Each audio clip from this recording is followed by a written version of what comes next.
summary of what you said? Well, I feel very strongly about the program because I tried it on my own before I even came on into CalWorks. I tried to find a job while I was in the tent, living with the kids. I tried to go to the library, find a job, but it was so hard to get an interview or even anything to put on my resume. I don't have an address, a physical address. So when I came into the program,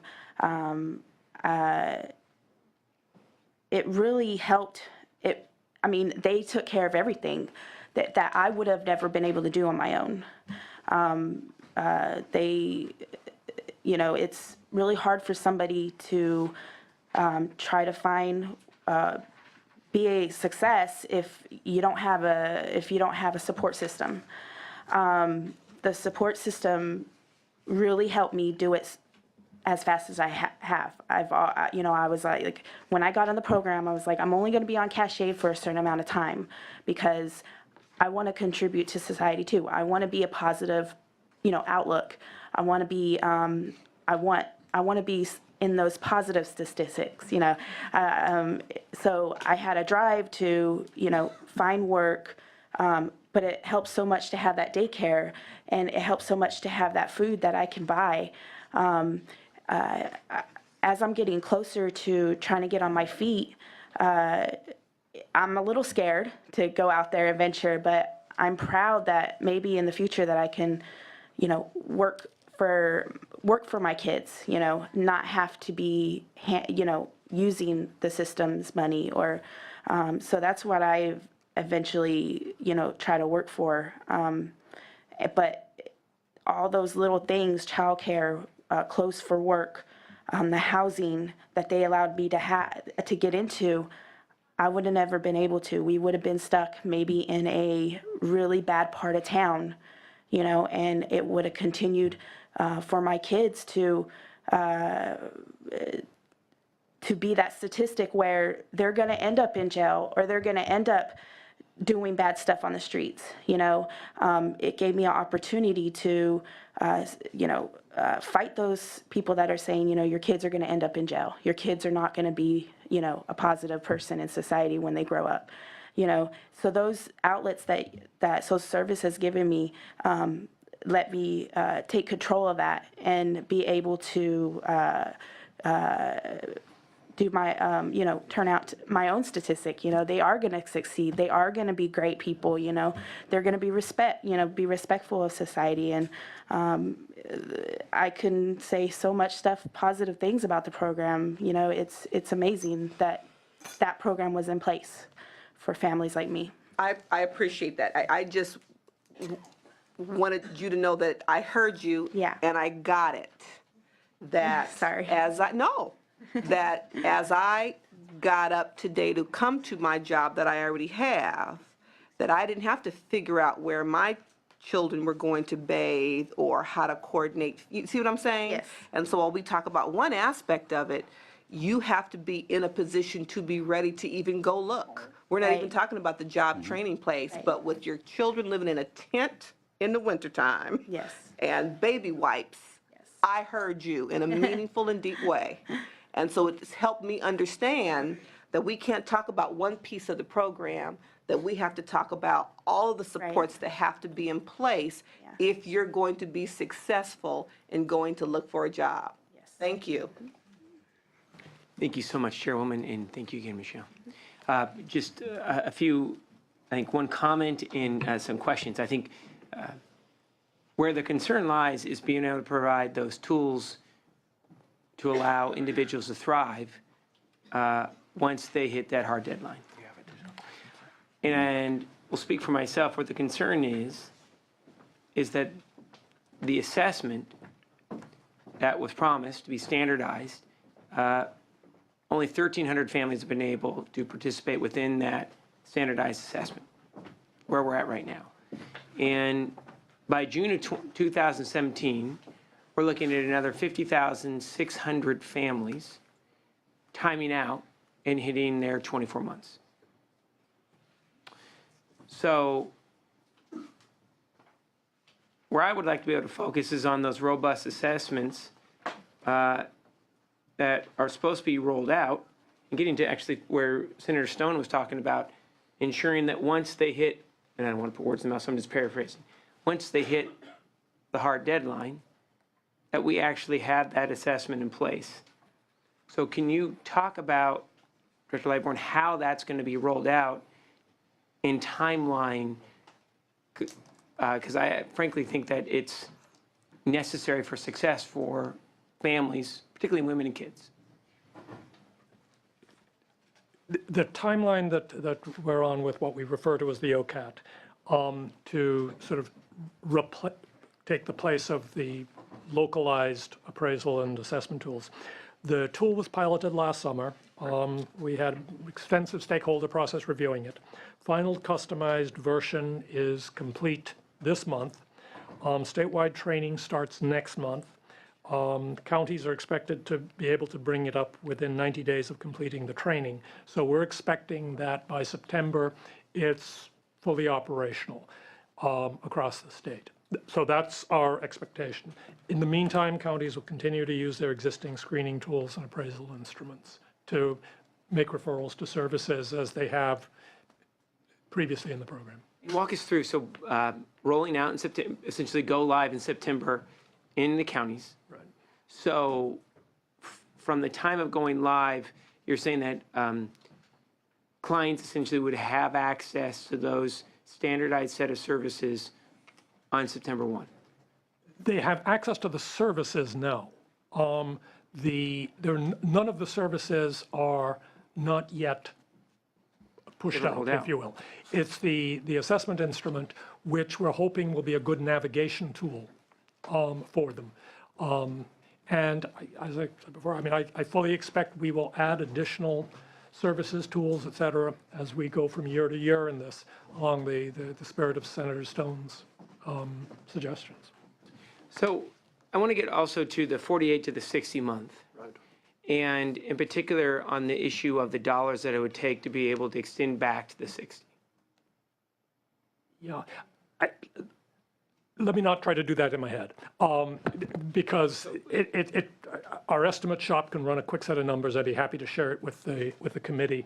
The original decision to go back to the 48, from 60 to 48, probably had an estimate attached. I think it was 6 million. No, it couldn't be. I'm sorry, I didn't mean to say it that way. No, but it's, right. It'll be significant multiples No, you're of right, that. you're right. But again, on the other side of it, as we will run estimates and look, also see, to what extent in some future environment might that let us count some working people within our denominators and stuff. I mean, we'll run the numbers and get them back to you. Okay. And the last question is that in the LAO's report, looking at decreased utilization of mental health and substance abuse services and the ongoing low rate of child care take up among eligible families, just reading right there.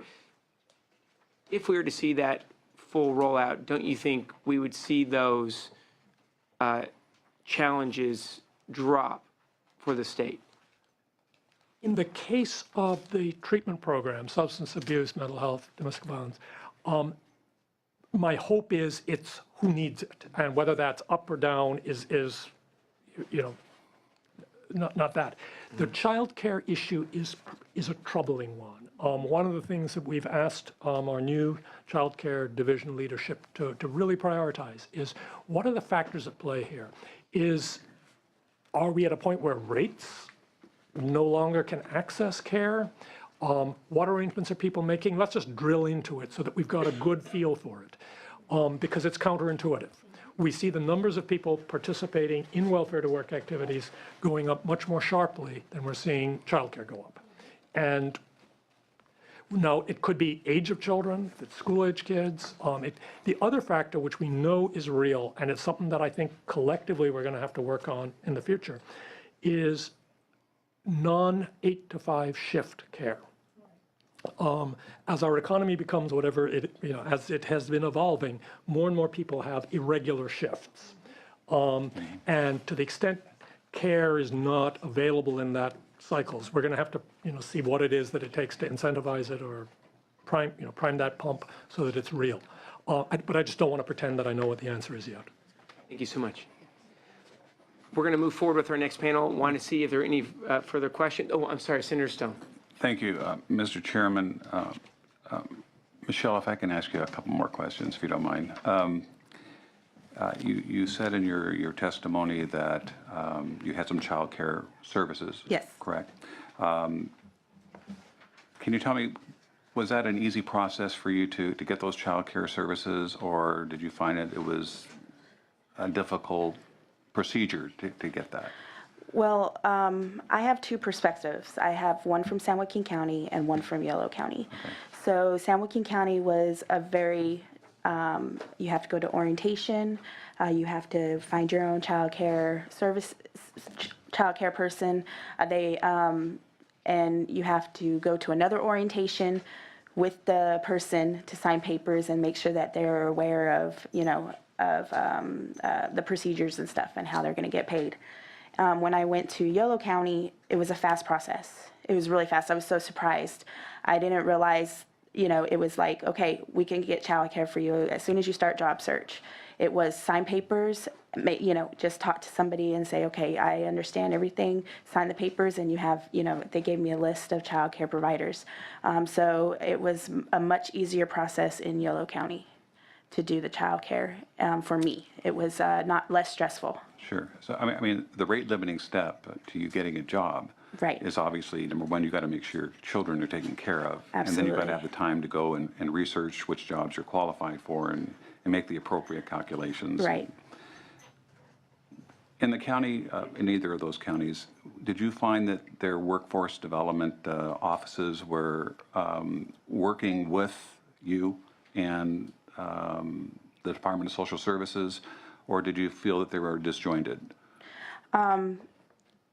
San Joaquin County was, because it is a huge county, I sort of felt like I was a number. I had a lot of pushbacks from that county. It kind of discouraged me because I was like, well, maybe I could find somebody that could watch my kids for a lower rate. It wasn't a very good experience in San Joaquin County, unfortunately. When I had gotten to Yolo County, you walk into the place and it's very welcoming. It seems like your stress level is really put down. When you talk to your worker over there, they know where to send you. They know, they're very connected. Like it doesn't feel like you're lost in a system. So it was a really easy transition when I went to Yolo County to figure out all my services. They seem to know, how to act towards us as people coming in for services, and it made me have a very good experience with them. I bring this up, Michelle, as a welfare recipient, you're entitled to having child care programs. And we have in the CalWorks program about 533,000 cases that are eligible for stage 1 services, but only 40,000, about 8%, take advantage of this. It seems to me that that number would be higher and should be higher, and because if we're going to give the comfort for parents like Michelle to go out and get a job, she has to have the security to know their children are being cared for while she's going to school, looking for a job, in appropriate cases getting substance abuse therapies, treatments. Maybe DSS, you can comment on why we don't see a larger number participating in that program. Thank you, Senator. As I was sort of responding to Senator McGuire a moment ago, I'm not sure we know all the reasons. The group for whom child care should be available is that 160,000 who are in welfare to work activities. Some of those, if they are part of a couple, and only one person is participating, then the expectation is that the other parent is available. But even after we sort of get through all of that, there's a lower participation rate, and you're right, it's an entitlement. And it's something we just have to get a lot deeper into the actual experience. So do we need more education and letting these welfare recipients know that the service is available to them and help them? I think that may very well be. Yeah, so I would, Now that I'm helping people in Davis at the One Stop Center, a client did come in, and she wasn't aware of any of those kind of services, even though she was welfare to work. So I think she kind of slipped through the cracks, and that's another thing for people to let us know of all the services so we can decide if we need them or not. I think some of those cases are out there, here in California. well, I think we should do whatever we can to make sure that at the counties that we make it very clear to those that are coming in for benefits that this is a very important entitlement program that they're entitled to and should be certainly embracing. And then just the last question is that obviously there's just a finite pot of money that we have in the state to provide services and to help people find jobs. Is there any nexus between DSS and workforce development throughout the state and in mandating, if it's not mandating already, that they're working together? Because I can tell you, we have a lot of success, at least in my county, in Riverside County, where I was on the board of supervisors, the 4th largest county in the state. Our workforce development centers are very active. You have staff with computers and helping align people with their present skills, and if they don't have the skills, we put them in classes to give them the skill sets for the types of jobs that are in our community. Are we being proactive enough in partnering with workforce development?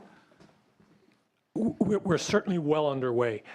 As part of the Workforce Innovation Opportunity Act, which replaced WIA this past year, the states are required to come up with new sort of integrated plans. As part of the governor's budget proposal this year, there's an additional $500 million for adult education. And so part of the whole drill at this point is how do we best align what we do in CalWorks with what adult ed is doing, with what the colleges, the community colleges are doing, and what the workforce investment boards locally are doing, particularly because the new law allows the workforce investment boards to spend money and count as success on the job training and skill development, which historically it couldn't count. We're now trying to see where our subsidized employment can line up with their OJT, their apprenticeships, and their skill certification paths. And this is an ongoing sort of steering committee that I represent this part of the administration on. Well, it's an ongoing, very complicated process with a lot of moving parts. And it's even difficult for a legislator, a new legislator like myself, to understand all the acronyms of all the programs. I need a dictionary to translate all the different acronyms that are out there. But might I say that maybe, if it's not done already, within welfare departments, within counties, having an ombudsman, somebody that can, quickly grasp onto somebody like Michelle that needs help immediately and can articulate a lot of these programs, whether it be Stage 1 child services, linking her up to, workforce development, making sure that she has a place to live and has appropriate food for her children so she can feel secure and less anxiety in going out and trying to find a job. Frankly, I think on your third panel, you're going to hear from several of the people who play that role. I certainly hope so, and I know counties are good partners, but it seems like to me we need to streamline a little bit more.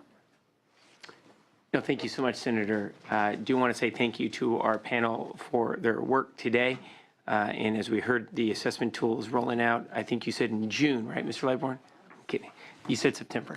Hey, there we go. Hi, Day. Hey, there we go. Hey, that's what I was saying. Hey, good stuff. No, thank you so much to all of you. Would like to be able now to turn it over to Senator Mitchell, who is going to be leading our panel on a successful welfare to work panel. Madam Chair. Thank you, sir.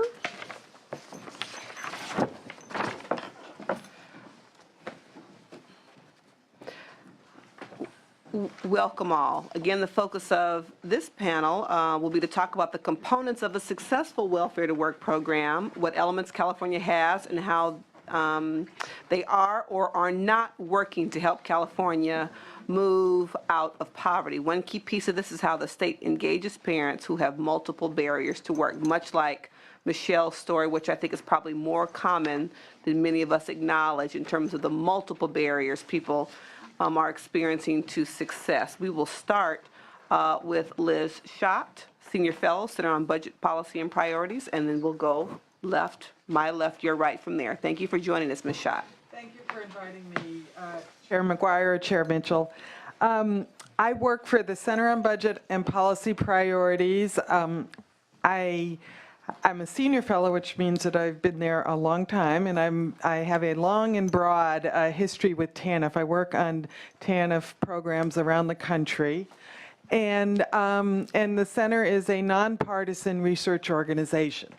So what I'm going to do, a lot of what I want to talk about has already been touched on, so I'm going to really focus on what are the components of a successful welfare to work program and how does California measure up. There are a couple of attachments to my handout. We've got some principles that we think are the sort of principles that would describe a good program, a successful program. And welfare to work is not only about the welfare to work program and promoting economic opportunity, but it also has the foundation of a safety net. So I'm going to just very quickly, because we've already talked about a couple of key safety net issues here. Your grants, while higher than many states, are still not adequate, below half the poverty line. Your exit levels are below the poverty line. And one thing that hasn't yet been mentioned today, at least, a real outlier policy, a real hole in the safety net here in California is what we call nationally the family cap. Here you call it the MFG, maximum family grant policy. I mean, that's just an arbitrary exclusion of a whole chunk of kids and basically a hole in your safety net. Don't we know it? So, and in terms of the other pieces of a welfare to work policy, the ladders to economic opportunity for the family, a couple of key elements are individualized plans based on assessments. There's been a lot of talk already about assessment. My colleague Donna Pavetti, she and I together developed these principles, and the thing we both say so often about assessment is what matters with the assessment not only is that it's comprehensive and thorough, but do you actually use it to develop the programming. And what happens so much is that there might be an elaborate assessment, but then everyone gets sent to job search. Or there might be an elaborate assessment. Senator Stone talked about what happens at 24 months. People get an assessment. They're not going to be able to get the programming that that assessment calls for because of the inflexibility of the 24-month clock. So you want an assessment that can play a role in that means two things. One is you use the assessment. It's both an immediate tool, but it's an ongoing tool. Every opportunity, every time that things aren't working well or there's a bump in the road is an opportunity to tweak and refine your assessment. But you also need flexible programming. You need multiple pathways to work, and you need opportunities for training and education.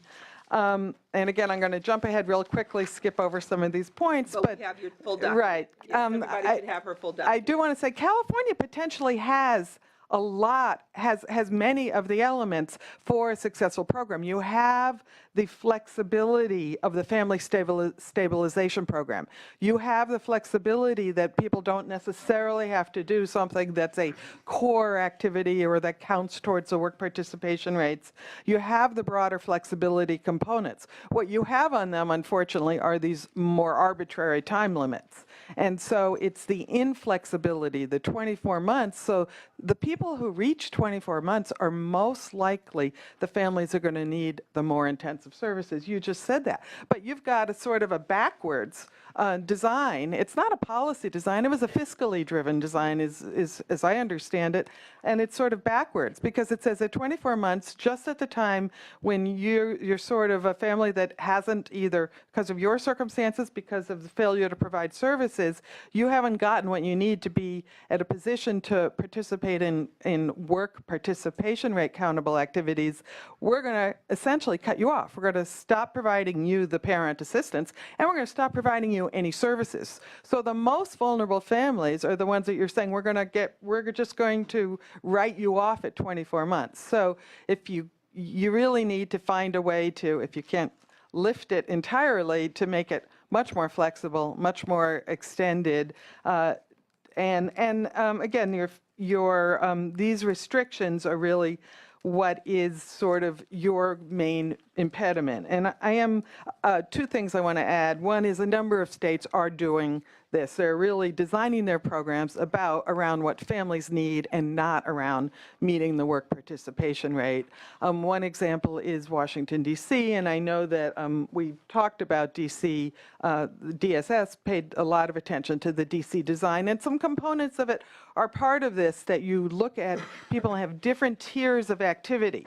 The big difference, again, between the DC design is those tiers are driven by the assessment.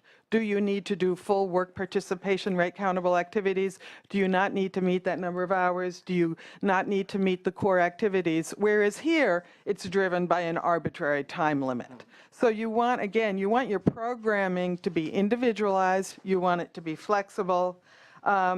Implementation is key. Flexibility is key. You may need a culture shift here. And there is a real tension, because what you've got is you've got these great components, you've got a lot of opportunities, but at the same time, you've got a lot of pressure. We've heard today about the work participation rate, and there's really a mixed message, I think, being given. The work participation rate is no way to design a policy that's going to lead to better economic opportunity for these families. As a state, you have to find a fiscally responsible way to comply with the work participation rate, on the other hand, and run an effective program, and they really don't meet. The one thing, since there have been some questions about the work participation rate, I do want to say, I do not believe that California will ever pay a $600 million penalty. If it comes into corrective compliance in 2015, that penalty will be erased, not only for 2008, 9, and 10, but also for 11, 12, 13, 14. So that will wipe out all penalties altogether, as long as it in the future stays into compliance. Even if it misses 2015 and it gets at 49% or 48.9%, it doesn't come in above 50 until 2016.